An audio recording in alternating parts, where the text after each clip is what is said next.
Dear students, अस्सलाम वालेकुम।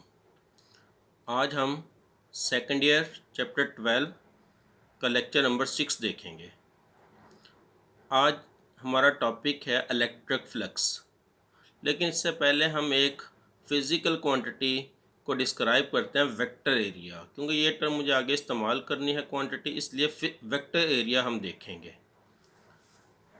Vector area से मुराद क्या है कि ऐसी क्वांटिटी जिसकी मैग्नीट्यूड एरिया के इक्वल होगी या सरफेस के इक्वल। जिस तरह ये सरफेस है या प्लेन है, इसके इक्वल होगी। लेकिन जब वेक्टर एरिया कहूँगा, इसकी डायरेक्शन सरफेस के परपेंडिकुलर होती है। अगर सरफेस ये है तो डायरेक्शन इस तरीके से परपेंडिकुलर बन जाएगी। तो वेक्टर एरिया क्या है? Physical quantity whose magnitude is equal to the area of surface. Surface भी कह सकता हूँ इस जगह को, प्लेन भी कह सकता हूँ। And whose direction is along the direction of outward normal.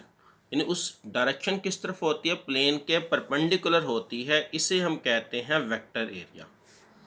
अब हम आते हैं topic electric flux. Electric flux क्या चीज़ है? पहले हम इलेक्ट्रिक फील्ड लाइंस के बारे में पढ़ चुके हैं। अब हमारा टॉपिक इलेक्ट्रिक फ्लक्स। किसी सरफेस या प्लेन जो परपेंडिकुलर है उसमें से जितनी लाइंस गुजरती हैं उसे हम कहते हैं इलेक्ट्रिक फ्लक्स। किसी सर्टन एलिमेंट या किसी एरिया में से जितनी इलेक्ट्रिक फील्ड लाइन गुजरती हैं उसे हम कहते हैं electric flux. The number of field lines passing through a certain element of area, area कह दूँ, प्लेन कह दूँ, surface is known as electric flux. एक ख़ास सरफेस में से जितनी लाइंस गुजरती हैं उसे हम कहते हैं इलेक्ट्रिक फ्लक्स। अब इलेक्ट्रिक फ्लक्स को हम जाहिर करेंगे फाई से। ये सिंबल है, फाई से हम इसे डिनोट करेंगे।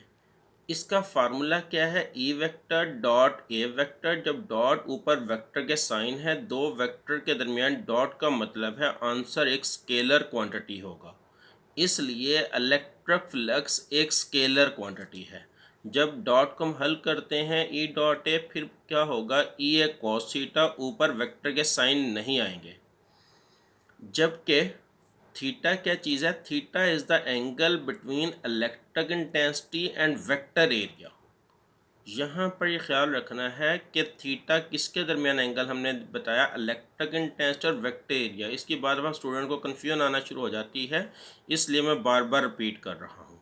तो इलेक्ट्रिक फ्लक्स, किसी जगह पर मैंने इलेक्ट्रिक फील्ड लाइन्स दिखा दी पढ़ के, ये लाइन्स थी। यहाँ पर मैंने एक एरिया रखा परपेंडिकुलर, इस वक्त इसमें 4 लाइन्स गुजर रही हैं।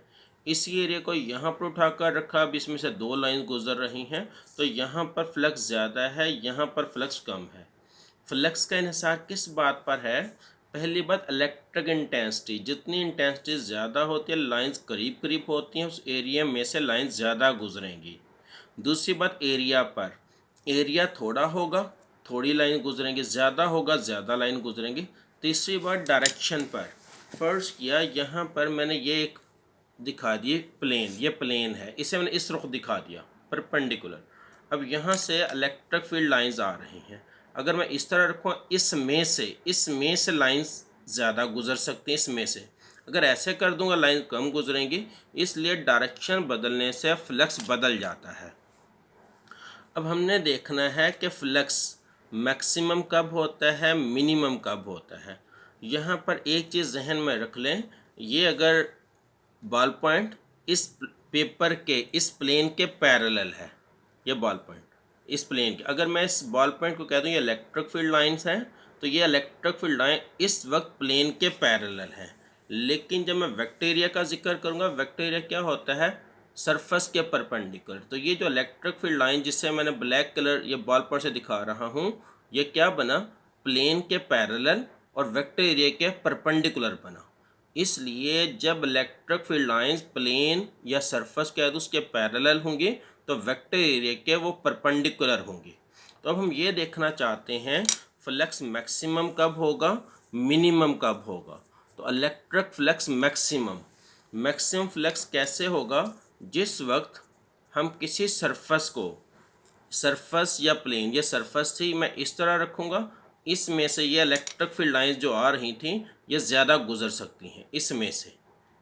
इसलिए मैं कहूँगा फ्लक्स मैक्सिमम कब होता है, जिस वक्त सरफेस या प्लेन इलेक्ट्रिक फील्ड लाइंस के परपेंडिकुलर होगी। जब इलेक्ट्रिक फील्ड लाइंस के सरफेस परपेंडिकुलर होगी तो वेक्टर एरिया क्या होता है, वो पैरेलल बनेगा।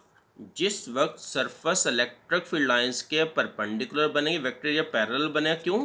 कि वेक्टर एरिया प्लेन के परपेंडिकुलर होता है। अब अगर यहाँ से ये बॉल पॉइंट आ रही है, ये प्लेन के परपेंडिकुलर बनेगी और वेक्टर एरिया के वो पैरेलल जाएगी, तो electric flux will be maximum when area is perpendicular to ई।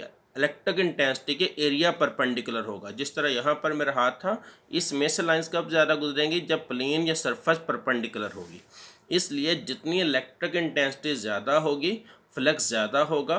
दूसरा, जितना परपेंडिकुलर एरिया ज़्यादा होगा, उसमें से लाइंस ज़्यादा गुजरेंगी। इसी बात को मैं एक और तरीके से भी बता सकता हूँ।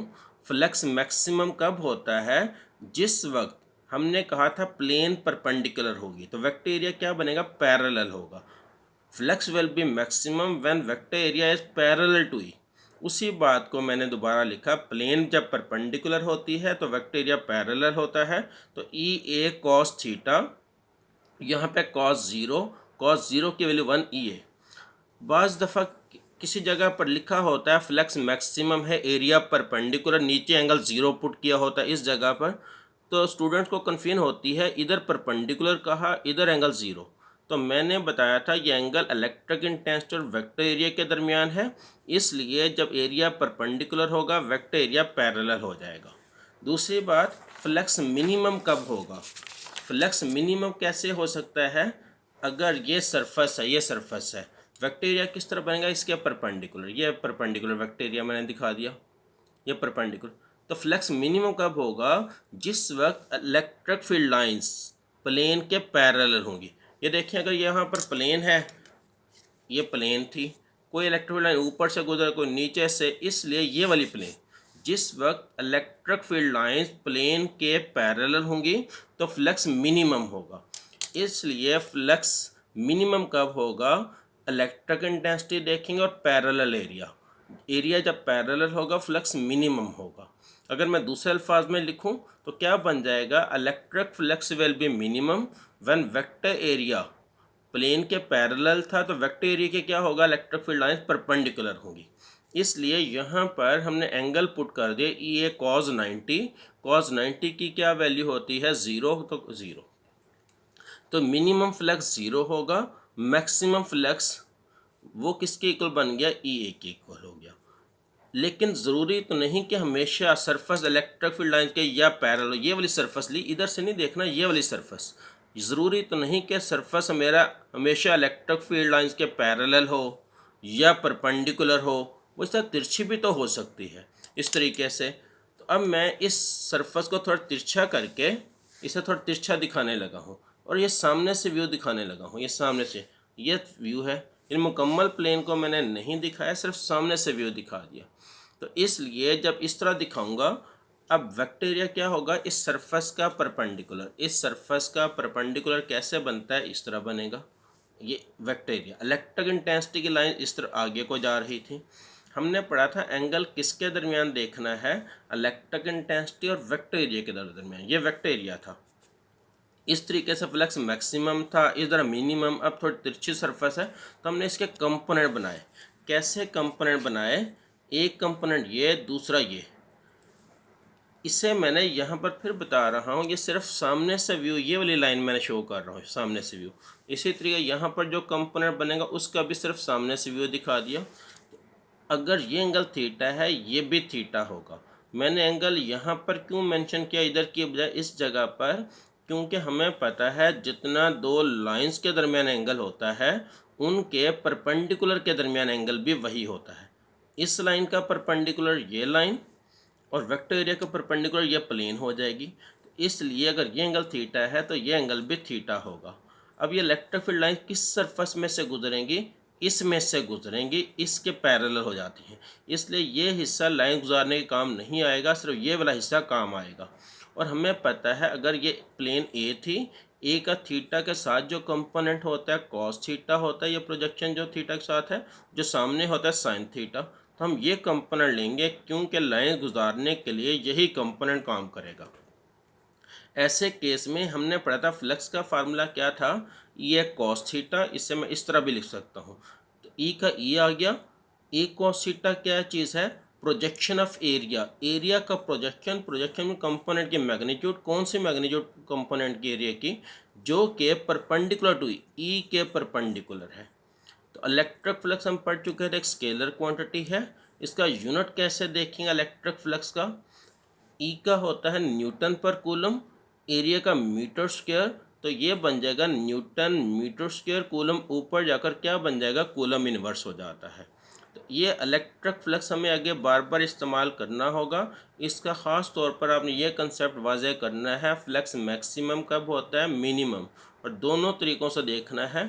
मैंने बताया जब सरफेस पैरेलल होती है तो इलेक्ट्रिक फील्ड लाइंस के, तो वेक्टर एरिया परपेंडिकुलर बनेगा।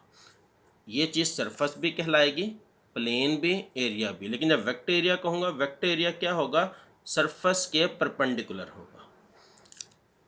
चलिए यहाँ तक, नेक्स्ट टॉपिक हम अगली दफ़ा देखेंगे। अल्लाह हाफिज़।